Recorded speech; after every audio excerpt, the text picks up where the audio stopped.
If we're expecting enemy contact, it's generally good practice to avoid roads. We want to stay in wooded areas, places that's concealed, so that we don't get highlighted along these roads and targeted, because naturally if the enemy is on the roads, they can see us and engage us as we are exposed. But sometimes our movement requires us to still go across roads, so we need to make sure we know how to cross such danger areas, specifically linear danger areas such as this. So when you approach this road, ideally your team leader, unit leader, whatever, is going to identify a location in which the road has a bend, so that even if there is an enemy over here, they're naturally inhibited from being able to look down the entire road. So you have a little bit more protection on one side or the other. So what's going to happen first is that we are going to signal back, and the rear two most guys are going to come up and post left and right security.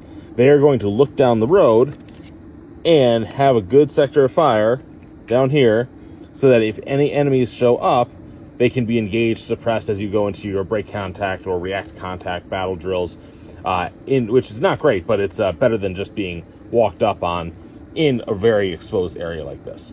Now, with a very small road like this being just like a little one-man trail here, it's probably all you need. You can probably then just go into moving across and continuing mission as needed.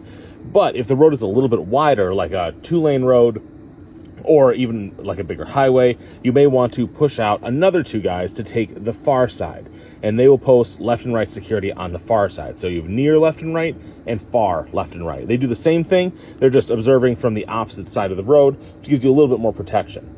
Pushing these guys across first is also really handy in making sure that the area across the road is actually suitable to cross into. You never know what's going to be on the other side of the road, and you don't want to move an entire platoon across a road only to find that there is a massive thicket that you cannot move through, and then suddenly everybody's bunched up on the road because there's just not enough space for everybody over here.